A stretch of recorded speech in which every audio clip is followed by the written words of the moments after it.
Sveiki visi, kurie mus klausote ar žiūrite šiandien, arba darysite tą kažkiek vėliau po mūsų įrašo paskelbimo.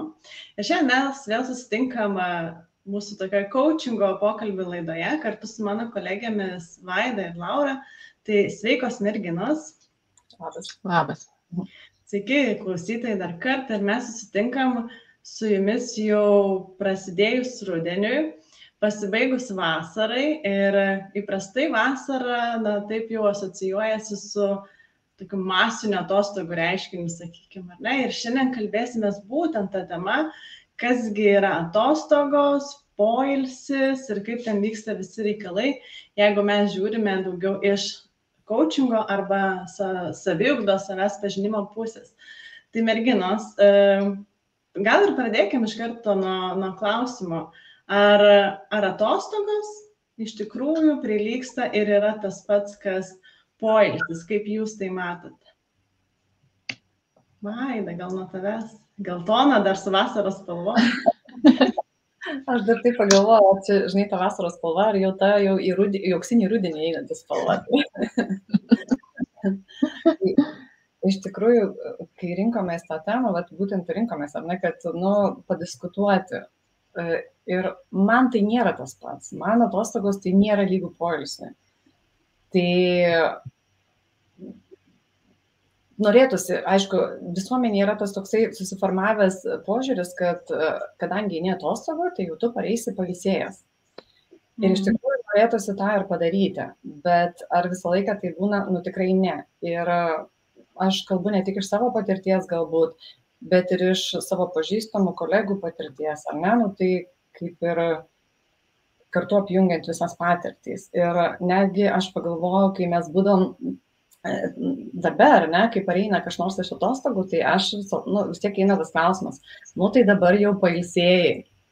Nes pati turiu tą patirtį, kad nieko aš ten nepailsėjau, ar ne, tai parvažiavau, darbus nudirbau, žodžiu, gyvūnės bėgdama aplankiau ir visą kitą, bet to poilsio tai iš tikrųjų ir nebuvo. Tai aš vis tik tvirtai galiu pasakyti, kad iš mano pusės yra, aš taip tikiu, yra toks požiūris, kad atostogos nėra lygų poilsiui. Tikrai ne. Laura, kaip tu, į kurią pusę tu eini?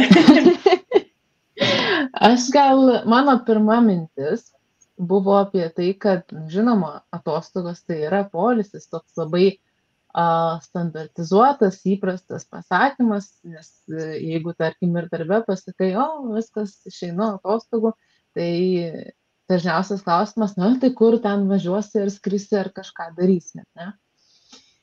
Bet įjungus sąmoningumą ir pagalvojus taip atidžiau, tai iš tikrųjų atostogos nėra toks tolygus poilsiui dalykas, ne?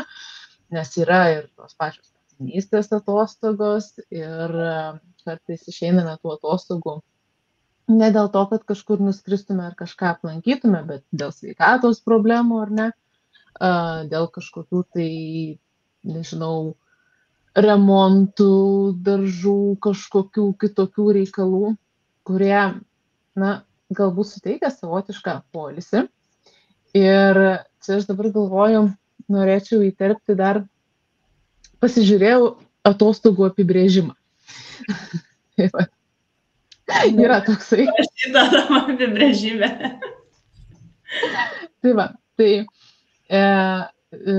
Wikipedijoje yra apibrėžtas atostogų apibrėžimas, tiksliai aš jo dabar nepacituosiu, bet iš principo ten parašyta, kad atostogos tai yra, kai darbuotojas palieka savo darbo vietą ir yra faktiškai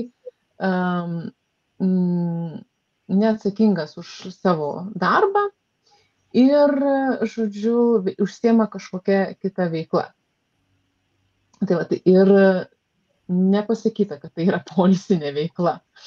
Tai žodžiu, atostogos yra apibrėžtos taip, pagal Wikipediją. Ernesta? Aš labai gal artima siela Wikipedijai šitų klausimų. Nes galvoju, kad aš atostogas suprantu kaip procesą, atsitraukimą nuo kažko, ar ne? Tu paminėjai, Laura, motinystės atostogas ir aš galvoju, tikriausiai tai būna atsitraukimas nuo darbo. Gali būti, kad motinystės atostogos yra ar ten tėvystės atostogose žmogus, kuris neturi tokio oficialaus darbo, jis galbūt yra be darbo, bet jis vis tiek išeina į motinystės atostogų. Reiškia, aš taip galvoju, tai įvyksta tam tikras pokytis tame, ką jis veikia. Ir nuo to atsispiriant, man irgi yra atostogos nelygų poilsiui, bet tada labai įdomu pasidaro, kaip mes tą poilsį suprantam, kaip jūs pačios jį apibrėžtume, nežinau, Laura, gal ieškoji poilsio apibrėžimo Wikipedijoje. Tai tada tikrai googlinau. Kas tas poilsis yra tada? Kas yra poilsis? Randi įdomių dalykų iš tiesų. Tai poilsio apibrėžimo dėja neradau. Neapibrėžta veikla yra poilsis, yra apibrėžtas tik atostogos. Bet radau kitą mintį išsakytą apie tai, kad, žodžiu, atostogos tai įeina poilsis, bet poilsis galimas ir be atostogų. Tai vat man taip kaip ir viską apibendrina ta mintis, kad tas poilsis iš tiesų galimas ir be atostogų. Tik tai vat, gal laiko trukmė ar ne, kiek mes renkamės ilsėtis, nes iš tiesų, kai pagalvoju, kas yra poilsis, man turbūt pirma mintis ateina apie miegą. Nes poilsis, vis dėlto radau šiokį tokį, dabar galvoju, paaiškinimą, kad poilsis yra veikla, kuri atstato mūsų visą gyvybinės tokias kaip funkcijas, mintis nuramina, tai va toksai labiau buvo toksai išsireiškimas apie tą poilsį, neoficialus, ne Wikipedijai, kažkur, bet ši nuomonė buvo išsakyta, tai turbūt toksai ir skirtumas būtų, kad atostogos ar ne, tai yra kaip veiklos pakeitimas, o poilsis tai resursų atstatymas. Okay. Ir tų resursų, kiek girdžiu, daugiau tokių ar ne iš fizinės būsenos būklės, kad funkcionuotų. Gal ir emocinės. Ir emocinės, ar ne? Okay. Vaida, kaip tu matai, ar dar tą neoficialų apibrėžimą papildytum kažkaip iš savo perspektyvos? Tai man jis iš tikrųjų labai sudėliojo. Tai aš galvoju, kad labai žmonėms palengvėtų, jeigu jie suprastų, kas iš tikrųjų yra tos atostogos. Labai sudėliojo tą tokį, kaip tu, Ernesta, pasakei, kad motinystės atostogos tai yra atitrūkimas nuo dabartinės veiklos, ar ne, tas pats apibrėžimas. Ir galbūt suprastami žmonės neklaustų pareinančių kolegų iš atostogų ar pailsėjai, ar ne, o galbūt ar ilsėjasi per atostogas ar kažką veikiai.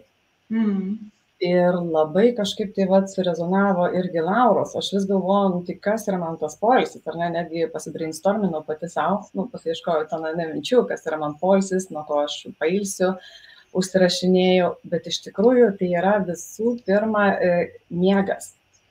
Ir kai aš jau turėjau tą galimybę susibalansuoti savo miegą, tai yra išmiegoti, man reikia 8-9 valandų.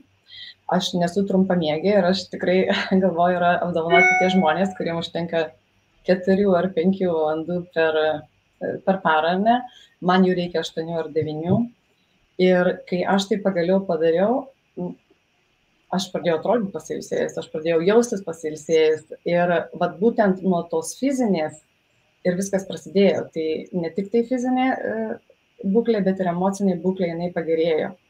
Ir paskui jau atradau tą poilsį kitur, pavyzdžiui, eidama ir klausydama knygos, bendraudama su draugais, toks, kuris yra neįpareigojantis, papildantis mano žinias, papildantis mano galbūt tą, vertybių taurę, ar ne, ir atnešantis prasmės.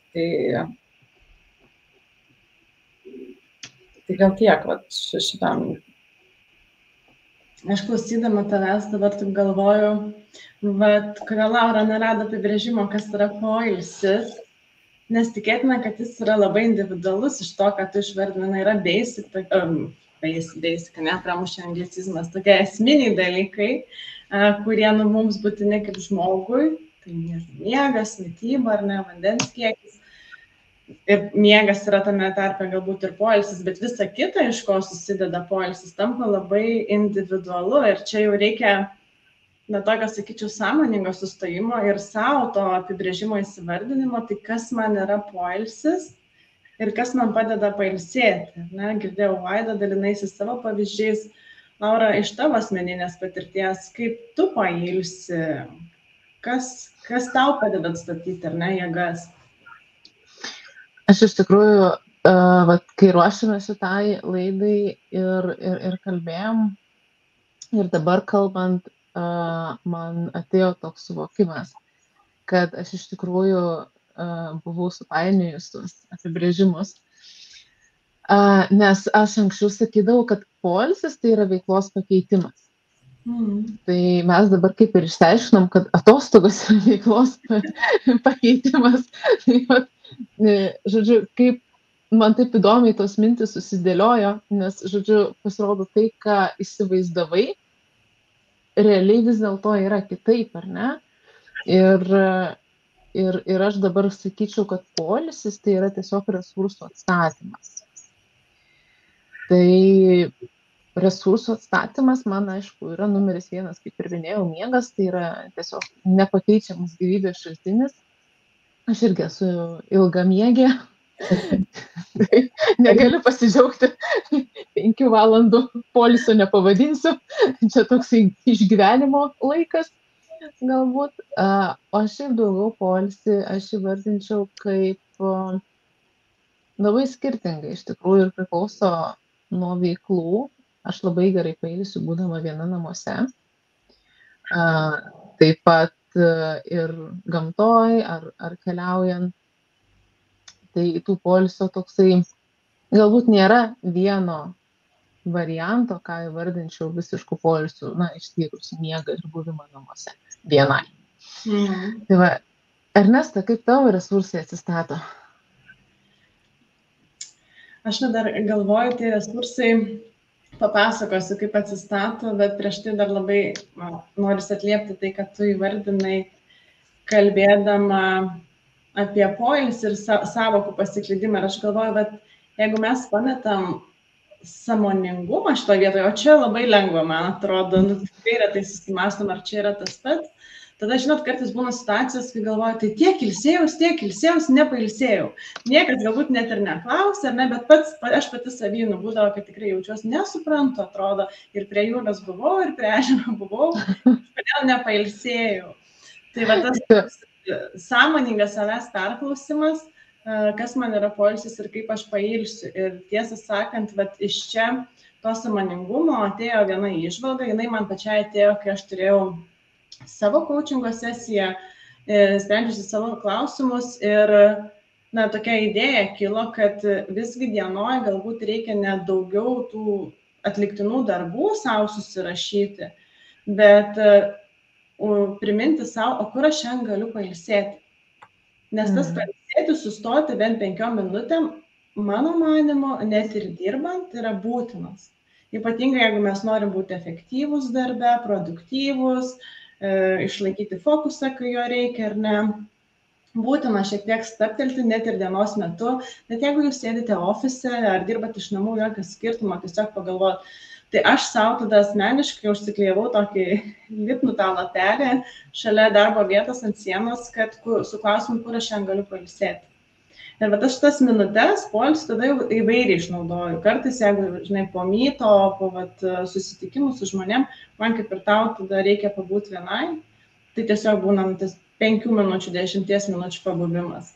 Kartais gali reikėti, arba norisi išeiti į kiemą, į lauką, pakvėpuoti gryną orą, kaip ratą aplink rajoną. Kažkada turėjom su kolegėm, ar net tradiciją per pietų pertrauką išeiti ratą aplink ofisą. Tiesiog šiek tiek pakeisti, galbūt net nekalbėti, ar ne, tokį pokytį pasidaryti ir stabtelėti dienoje. Tai man tai padeda pailsėti. Ir padeda pailsėti tada, jeigu aš sąmoningai planuoju, kurias aš darysiu, ar ne, ir kada aš sustosiu ir kaip aš ilsėsiuos. Ta prasme, galbūt juokingai skamba, bet knygos skaitimą man reikia susiplanuoti. Tam, kad aš žinočiau, kad niekas iš manęs to laiko neatims. Ir nežinau, ar dar turit ką papildyti iš savo patirties, kas jums padeda poilsį tikrinti. Aha, Vaida. Turiu gal pagrįžčiau, bet Laura, esu iš tikrųjų labai dėkinga už miegą, nes visą laiką galvoju, kažkas tai man ten nesusiveda, atrodo, ne, nuo to pailsiu ir nuo to, bet būna, kad ir pailsiu ir nepailsiu, tai kad tas pats veiksmas jisai neturi to pačio efekto, ar ne, tai iš tikrųjų tai miegas, tai va netgi atradau, ar ne, ačiū labai. Ir ką norėjau pridėti, vat, kai tu, Ernestas, sakai apie planavimą, tai aš pastebėjau, kai aš susiplanuoju, ar ne, kai anksčiau būdavo prieš einant vakare į lovą ir man tai atrodo, būdavo toks nerimas, mane pradėdavo imti nerimas, kad aš dar kažko nepadariau, kažko neatlikau, gal, dar čia dar ne taip vėlu, gal aš dar pusvalandį pasėdėsiu ir darysiu ir nei aš ten labai daug padarydavau, nei kokybiškai padarydavau ir tada aš negaudavau to miego. Kas man padėjo, tai tiesiog planavimas, kad imkim nuo 8 valandos ar ne, aš nedarau, tai yra mano ramybės laikas ir man sąmoningai reikėjo savo pačiai priminti, pačiai pradžioje, ar ne, kol aš pagaliau atėjau į tą statusą, ar ne, į tą būseną, kai aš žinau, kad yra 8 valandos ir manęs jau nebenervino, ar ne, man jau nebuvo to nerimo, tas nerimas dingo. Tada supratau, kad lygiai tas pats yra su poilsio dienom. Jeigu aš nesu savo pasirašiusi, savo suplanavusi, kad šita diena yra mano poilsio diena ir aš sau leidžiu nedaryti nieko, aš visą laiką būnu tokiam režime, atrodo, kažko nepadariau, kažką per mažai padariau, galėjau padaryti, o čia dabar gulėjau, arba galėjau padaryti, bet išėjau su drauge, ar ne? Tai man tas nieko neveikimas gal nėra tikslus įsivardinimas, bet man jisai reiškia, kad aš, ne tai, kad aš nieko neveiksiu, ar ne, gulėsiu ant lovos, bet man reiškia, kad aš nedarysiu darbų, o skirsiu savo poilsiui ir tas poilsis, jisai pasidarė daug kokybiškesnis. Jisai yra be saviplakos, jisai yra atpalaiduojantis ir čia yra tas toks ir pridėjus tą plius, kad aš išsimiegu, ar ne, šitą poilsį, kurį aš suplanuoju ir leidžiu savo veikti, kas man atneša tą pridėtinį poilsį, galbūt, ar ne, ar tą, kas mane energetiškai maitina ir psichologiškai maitina, ar ne. Tai man tas buvo ta didžioji formulė, kuri leidžia man būti pastoviai pailsėjusiai. Tai yra jaustis gerai kiekvieną dieną. Tai būna ekstra dienų, kad ten viskas sukrenta, ar ne, bet būtent šita formulė, jinai man labai prigijo. Jo, aš irgi pritarčiau labai smarkiai dėl planavimo, nes dabar jeigu nesuplanuosi, tai to laiko ir neliks. Ir man labai rezonuoja, Vaida, tavo išsakyta irgi mintis, kad suplanuotas laikas poilsiui, jisai turi būti laisvas nuo visokių priekaištų savo, nuo saviplakos, nes dažnas mūsų, aš taip jau drįsčiau teikti, nuvertinam poilsio laiką ir labai per daug fokusuojamas į produktyvumą, į kažko darymą, nors bent jau aš irgi iš savo patirties galiu tikrai stipriai pritarti vėl Vaidai apie tą pusvalandį prieš miegą, kur realiai nėra kažkokio tai produktyvaus darbo, bet yra darimas dėl darimo, dėl to kažkokio nerimo, nuraminimo ar pateisinimo, kai iš tiesų reikia jau tikrai nebedaryti, o tiesiog nueiti miegoti, nes ir ryte, ką vakare darai, ten bandai padaryti pusvalandį, tai ryte galbūt realiai tau užteks 10-15 minučių. Ir tai bus, kokybiškas darbas, o ne kažkoks ten bandymas sulipinti. Ernesta. Kyla jo tam tikrų iššūkių, ar ne, klausausi Vaidos suplanuoti, ką reiškia nieko neveikti, nes vienam nieko neveikti gulėti ant lovos, ar nežinau, žiūrėti televizorių, Vaidai nieko neveikti yra eiti su draugais leisti laiką, kad ten skaityti galbūt, ar ne. Ir aš galvoju, kad kai mes gyvenam, taip susrove, nežinau kaip kitaip pasakyti, ar ne, prisiemam tos tokius standartinius, lyg susiformavusius supratimus, kas yra atostogos, negalvojam, ar tai lygu poilsiui. ir pradedam atostogauti arba ilsėtis kitiem priimtinais būdais. Ir aš jau čia dalinuosi savo galbūt patirties, kai irgi teko sustoti ir pagalvoti, tai palauk, nuo ko aš pati tikrai pailsiu, ne ką aš žinau, ką daro žmonės, ar ne, arba ką turėtų daryti, bet kas yra tos veiklos, kai aš tikrai pailsiu.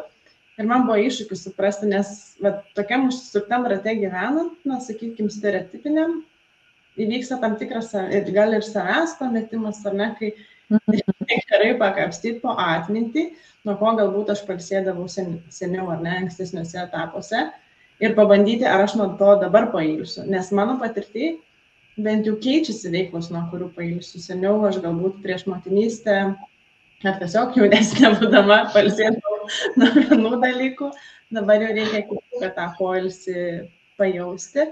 Ir va čia ir atsiranda, nes saviugdos kelias arba asmeninio tobulėjimo, savęs pažinimo kelias. Ir galvoju, tai jeigu, sakykime, esu sąmoningas, stabtelėjau, supratau, kas man yra poilsis, kaip jūs merginos galvoja, tada keičia tai mano atostogų kokybę, ar iš vis daro įtaką, kad aš esu pailsėjęs atostogoms? Nes, mes pradėjome nuo šitų dviejų sąvokų. Taip. Jo, čia aš iš tikrųjų, Ernesta, noriu perimti, noriu pasidalinti, nes man tas toks suvokimas, kad reikia pailsėti prieš atostogas, tai buvo naujiena, buvo tokia stipri žinia, nes atostogos, kaip vyksta pasiruošimas atostogos, aš nežinau kaip pas jūs, bet jeigu mes kalbam apie atostogas, kad, poilsinės ar ne, išvyksti kažkur, tai asmeniškai pas mane visiška klasika yra 12 nakties ir aš dar tenais lakstau, garsiai šito reikia, o dar šitas džiūsta, o čia vaikam tas sudėta, o tas tenas, o trečias, ketvirtas.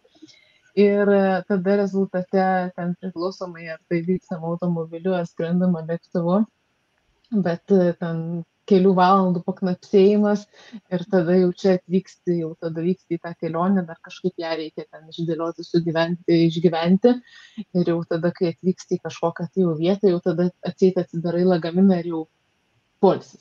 Šast. Iš lagamino poilsis. Jo, iš lagamino. Tai vat.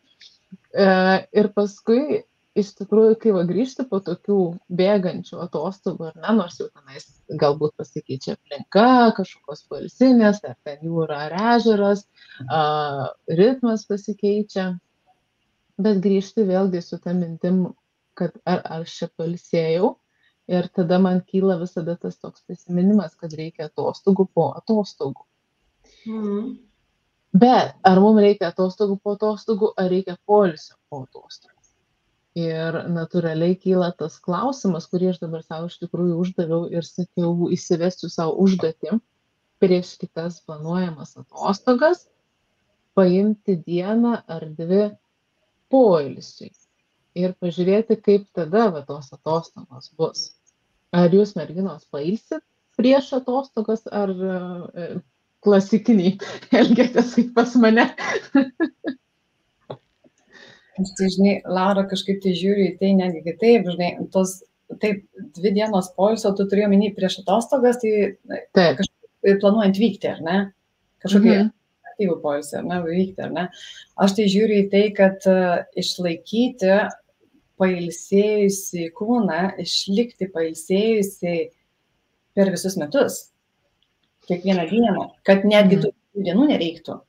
Tai tas toksai savo ritmo susidėliojimas, ar ne, ir vėlgi visų pirma miegas, visų pirma leidimas savo pailsėti, tai netgi iki tų atostogų gal ir nebūsi pavargęs. Aš turiu iš tikrųjų, man labai ryški ta asmeninė patirtis yra ir jinai tokia, žinai, labai tokia pamokinanti ir tas atradimas toksai, ką reiškia atostogauti pailsėjus, man buvo toksai, kosminis. Jeigu aš tikrai nemažai apkeliavau ir mano pats darbas buvo toksai, ar ne, kelioninis. Tai jeigu aš grįždavau po 6-8 mėnesių kontrakto, aš turėjau 2 mėnesius, ar ne, poilsio, atostogų, Tai jau į tą poilsį man įeidavo, nežinau, visų draugų lankymas, gydytojų lankymas, visa kita, visi reikalai, plus dar kažkur tai kelionė, ar ne? Ir toj kelionėj įsėsdavo ne aš, įsėsdavo mano kūnas, mane nuskraidindavo, aš išlipdavau iš lėktuvo, mane ten eidavau paskui, mane vesdavosi, ar ne? Ir tos kelionės praktiškai aš nedalyvavau. Aš tik po to žiūrėdavau į nuotraukas ir dabar žiūriu nuotraukas ir aš galvoju, kaip būtų buvo kitaip, jeigu aš būčiau buvusi pailsėjusi. Taip aš užsidėjau tiką, taip aš ten buvau, taip aš galbūt net mėgausi kokią valandą ar 2, ar ne, bet aš žiūriu į tas nuotraukas ir aš galvoju, kaip būtų buvo kitaip. Nu, aš norėjau ten, nežinau, vakare nueiti dar paklausyti į skverą kokio koncerto, ar ne, ar ten paimti ir nuvažiuoti kažkur kitur, ar ne, bet aš neturėjau jėgų. Tai, žodžiu, tas poilsis, tos atostogos, visa ta kelionė, jinai buvo nepilnavertė ir jų buvo ne viena, ar ne, vietoj ir koks yra skirtumas dabar, kai aš važiuoju į kelionę, kai aš esu pailsėjusi, kai aš galiu būti tame patyrime, tam atradime, ar ne, visą dieną, aš turiu jėgų, aš nuo pat ryto iki vakaro ir aš to džiaugiuosi ir aš to mėgausi. Aš mėgausi maistu, aš mėgausi vaizdais, aš mėgausi renginiais, ar ne, ko nebūdavo anksčiau. Tai realiai būdavo mano kūnas. Ir tai man atvėrė tiesiog akis, ar ne, ir atrodo, koks yra didelis skirtumas atostogauti pailsėjus. Tai yra, kai tu gali tikrai viską pasimti. Ir jeigu važiuoti, atostogauti, pavyzdžiui, aš laiką tai galvoju, dar ir tada tai galvodavau, ne? Koks man skirtumas, ar man imti 3 valandų skrydį ir nuskristi į Ispaniją ir gulėti į pliažą, ar man skristi į Tailandą. Jeigu aš vis tiek neturėsiu niekam jėgų, tik tai atsigulti po skėtuko ir pragulėti ten visą dieną. Nu tai vėlgi yra labai didelis skirtumas. Aš tai esu, iš tikrųjų, nežinau, labai už kelionės pailsėjus, už atostogas pailsėjus, netgi jeigu tai yra nuvažiavimas į kaimą ir pabuvimas su mama, tai vis tiek yra pailsėjus, nes tada visai bus kitas dėmesys mamai, visai bus kitas dėmesys šeimai ir savo pačiai, visai kita kokybė yra. Aš, Aida, norėčiau taip, kaip tu viską išsakei, man toksai dabar kilo mintis, sakai, aš esu už atostogas pailsėjus, tai man toksai iš tavęs pareina, aš esu už gyvenimą pailsėjus. Iš tikrųjų. Tik atostogas, bet ir kasdienybė, ar ne, visai kita. Ir aš pagalvoju, kaip gerai skamba gyvenimas pailsėjus. Pasaka. Arba ne, kokiu tikslu atostogas imam, bet kokiu atveju bus gerai, nes jau būsi pailsėjęs ar ten kelionę ir Tailandą lankyti, ar likti namuose, nežinau, remontuoti kažką, ar tvarkyti sveikatos bėdas, sakykime, ar ne, pailsėjus, net ir iššūkiai lengviau galbūt įsiveikia šitoje vietoje. Netgi pats poilsis pailsėjus, žinai, tas ilgesnis poilsis, tai jisai vis tiek tada jisai daugiau turi atradimų. Daugiau pojūčių eina per tave, daugiau pažinimo eina per tave. Ir to supratimo, ar ne, visai kitaip. Aš galvoju, kad yra, ar ne, tas toks pratimas vis daugiau būti čia ir dabar, ar ne, galvoju, kaip tas terminas verčiasi iš mindfulness į lietuvių kalbą, nežinau, gal žinot, pasufleruokit, bet būti daugiau čia ir dabar, tai kai tu esi pailsėjęs, tada tau natūraliai išeina tai praktikuoti, ne per prievartą, turiu minty, kad ir ką bedarytum. Man asmeniškai, jeigu atostogauju ir atostogos šitų atveju yra kelionė kažkur, tai netgi yra mamos rolėje geriau, lengviau išlaikyti kantrybę. Tada man viskas žymiai lengviau einasi, per atostogas nepavargstu. Jeigu buityje atostogauju, tada žiūrėk, esi pailsėjusi, ta buitis visai kitaip atrodo ir tas laikas visai kitaip pasinaudoja. Ok, tai mūsų laikas, kolegės, ištiksėjo praktiškai pabaigą. Ir aš galvoju, labai norėtųsi man iš savo pusės, tai Laura, tuo tavo įžvalgą sakiniu pasidalinti, ar ne, kad gyvenkim pailsėję. Ką jūs turite nežinau, pridurti, pailsėti paskutiniai tokie. Oi, pailsėti, matot, aš jau pailsėti. Palinkėti. Palinkėti, ką norit pridėti. Na, aš tai tada linkėčiau visiems to gyvenimo su poilsiu. Ir iš tiesų galima tik tai turbūt dar kartą akcentuoti, kaip svarbu yra tą daryti, net ir prieš atostogas.